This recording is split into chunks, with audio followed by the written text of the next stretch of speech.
If you're looking to figure out your grocery budget, the first thing you need to do is do a grocery audit to set your new budget.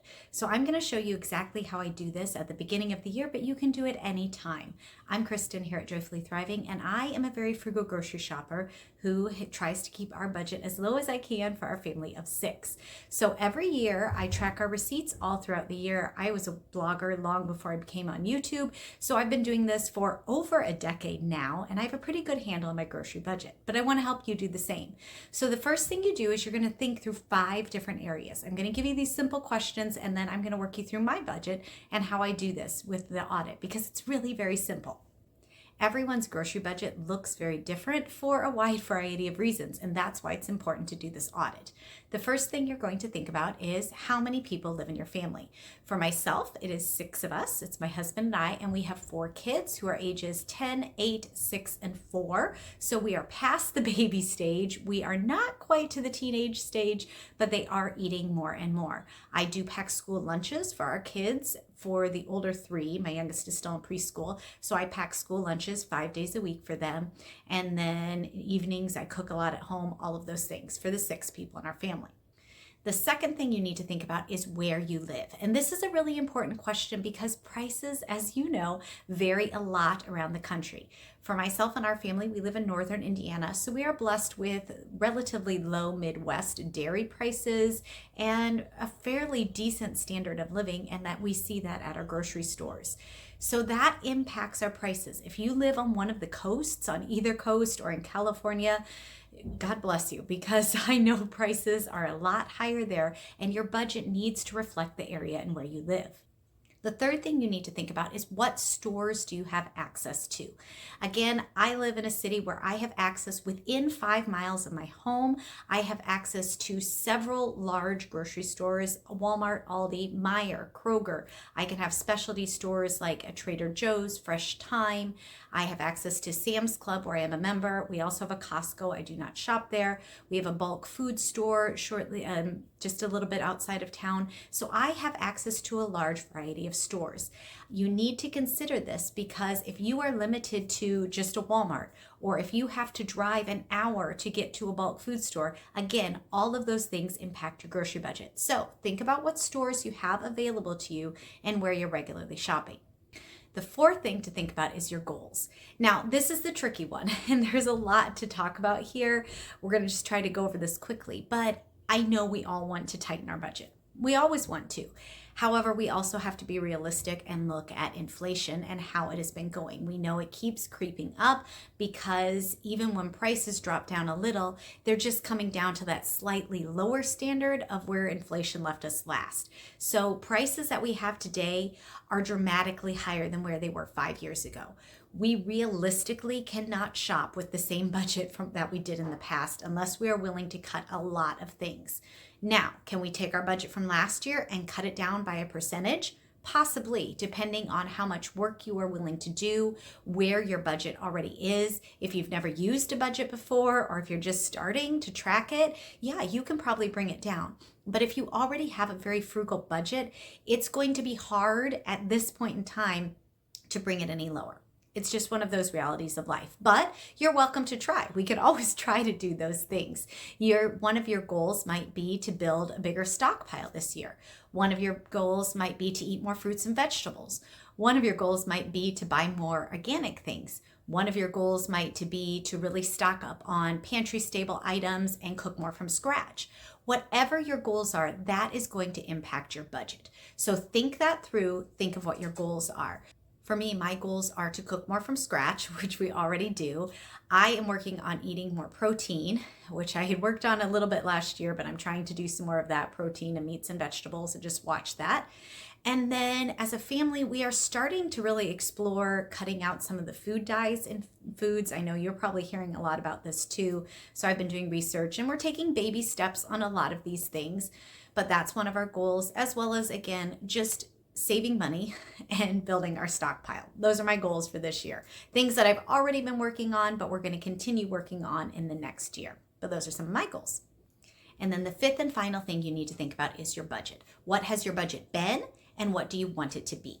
Now, if you are brand new to this, the easiest way to do this is a couple ways. You can start by going through credit card receipts if you use a credit card and looking for all of your purchases that you have spent at the grocery store in the last at least month. It is better to have a month or more than a month, but if you have to start somewhere, start with a month and just go from there and build up. Ideally, what you're going to start doing from this point forward is saving all of your receipts and really tracking it for the next coming year. That's my challenge to you if you're new here. Start saving all those receipts and track them for a full year so you can really see where your budget is and how it's going. I do it very simply. I use the Keep app on my phone, and every time I go to the grocery store, I just put the date, I put the store, and I put the total, and then my next trip, I add it to there, and I keep a running total throughout the month. That's what works for me. You could take your budget amount and subtract that way too. Whatever you're doing, you do want to try to track it so you can see what your budget has been and how close you are following your new budget. All right, you want to take a look and see what my budget is? I know that's why a lot of you are here. You've been waiting to see how much I spent. Again, I'm going to throw a lot of numbers and facts and things at you, but let's just start with the numbers right away, okay? All right, ready to hear what my budget was for 2024? Let's review that from the past year. I know this is what a lot of you have been waiting for. I just grabbed my notes and here's a couple facts for you.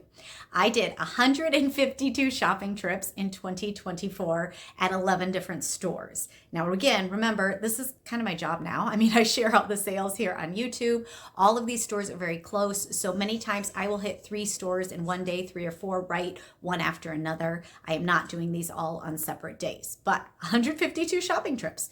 The 11 stores I shopped at were Sam's, Walmart, Aldi, Kroger, CVS, Meijer, Amazon, Bargain Lane, which is a new discount store, a bulk food store, Fresh Time, and EveryPlate. I did that twice. So all of those things were where I shopped.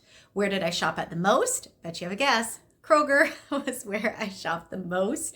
This past year, I shopped there, I think it was 52 times, almost every week I was shopping there. And the second store where I shopped the most was Sam's. I actually averaged about twice a month at Sam's Club, which was interesting to see. The month I shopped the least was in July. I only shopped 8 trips there, and that kind of makes sense because we were traveling the first part of that month, and when I came back, I was stocking up, and so hit a couple different stores. The month where I shopped the most was November. I shopped 21 times in November, and a lot of that was stocking up on all the sales. There were so many good can sales. Okay, not as many as in previous years, I know, for those of you who are with me, but still a lot of really good deals, and I took full advantage of all those canned good sales and baking things and stocked up as much as I could. My average shopping per month averaged out to 12.6 shopping trips per month, which my son Nathan thought was hysterical that I shopped 0.6 times in a month, but I said just the average. I had in my budget 4 months where I was over budget of my monthly $500 budget, and I had 8 months where I was under. Let me show you those exact totals now. Now, my budget, to remind you, was $500 in 2024. In January, I spent $488.04. February $415.95, and because I was 75 under, I rolled that over into March. I spent $559.24. I did count it as overage when I was tallying things up, but I knew I was doing that intentionally.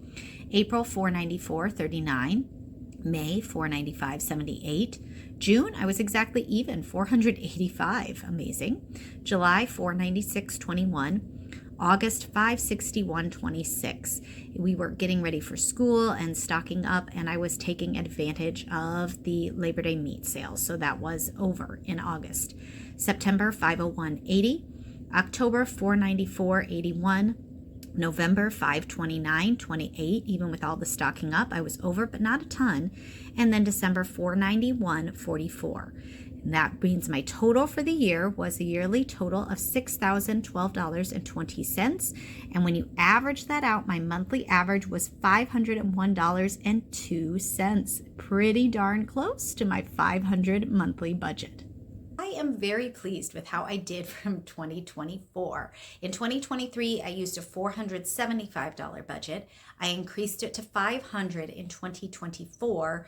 And in 2025, I am going to increase it another $25 and move it up to $525 a month. This is still very frugal.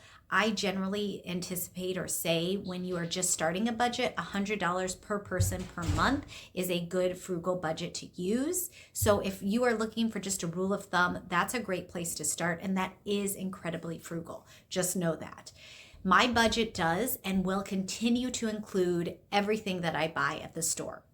Some of you know I was debating this past year, and I was wondering if I pull out like my toiletries and paper goods. And the more I thought about it, I just really love the simplicity of it. I shop for all these things at the same store. So for me, my budget is going to continue including my food that I buy, our toiletries, and paper products or cleaning things. The only thing it will not include are our vitamins or medicines or things like that. That will come out of a separate budget.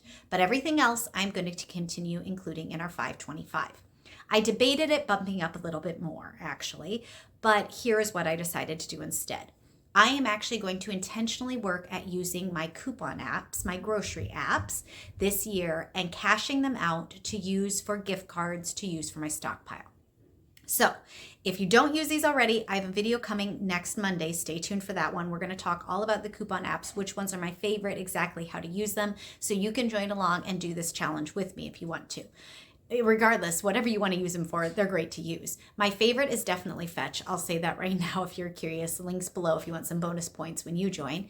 But I am going to use those, and I just cashed out a couple things already. I am going to use those at CVS this year, so that total won't always come out of my budget. I am going to use some of those at Walmart/Sam's Club because Walmart cards can also be used at Sam's. And I'm going to use some at Amazon. So that is my goal. I am going to continue just intentionally working at really using all my different coupon apps and using that as extra money in my budget so I can keep my budget number a little bit lower.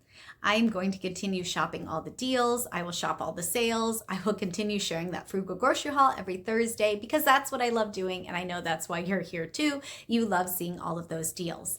Now, a lot of you asked, and I asked you back.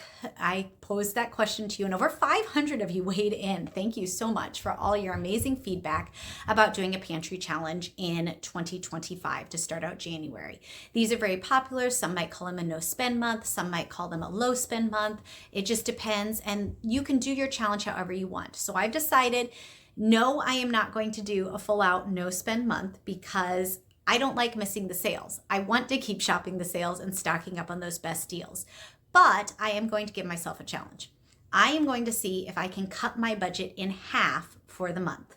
So that means I'm going to try to aim to 250, we'll say, right around 250. I'll cut my old budget in half and see if I can do that. The main reason being I want to work through what I have in my freezer. I feel like I have a pretty good grasp on my stockpile right now, and it's at a pretty good level. I really want to keep building that up to have a little bit more there. So I will use things in my stockpile, but if I see a great deal, I'm going to continue shopping those and add to my stockpile while I try to work through some of my more perishable things in my freezers. If you want to see how that's going to go, join me here. I'll have a video about getting ready for the challenge. I will try my best to show you some of my pantry meals at least once or twice throughout this month in January. And follow along because yes, I will still show you sales and ads, what I am picking up, as well as maybe some of the ones I'm skipping. So if you want to grab them, you can too. Please know there is no right or wrong. You do not have to do a challenge this month to save money. In fact, if you are just starting to build your stockpile or already are on a very tight budget, doing a no spend or a low spend challenge could actually do more harm than help you because you need to take full advantage of those sales and start stocking up and building your stockpile. If you have a large surplus right now and you want to work through it, great, go for it. Go for this challenge. I'm going to cheer you on too. Just know whatever you are doing, I'm here to encourage you. That is the point of this challenge, is always to be encouraging and helpful. Yes, I want to show you different strategies and ideas, but everything I do may not work for you, and same things. What you are doing may not work for me and my family. So that is the point of this challenge. This is the point of the audit. Go through all of these things. Look at your family, your stores, your shops, your goals, all of those things, and set the budget that will work for you in the coming year. Now, I'd love to know, what did you discover when you were doing your audit? Share in the comments and tell me, what are your goals for 2025? And if you're willing to tell me a number, go for it. I'd love to hear too, so that we can encourage everyone in the comments below. I will continue to share in 2025 my grocery hauls every Thursday. And then I will do the highlight reel at the end or the very beginning of every month too, just the quick deals and takeaways throughout the month so we can see how all the pieces fit together. Because yes, some of my shopping trips look very eclectic. I know that because I am really intentionally focusing on sales and deals and filling in gaps. I will watch for those butter sales. I'm going to watch for those meat sales that I'm stocking up on. I am going to keep taking advantage of all those deals as I work at making more from scratch and cutting out some of those food dyes and making more things at home. And I will try to take you along on all of those things. I hope this was helpful, and I would love to hear what your grocery budget is for the coming year. And if you haven't already, you'll want to go check out this video next about 50 different ways to start saving money at the grocery store. Thanks so much for joining me, and let's get ready to save some money together in 2025.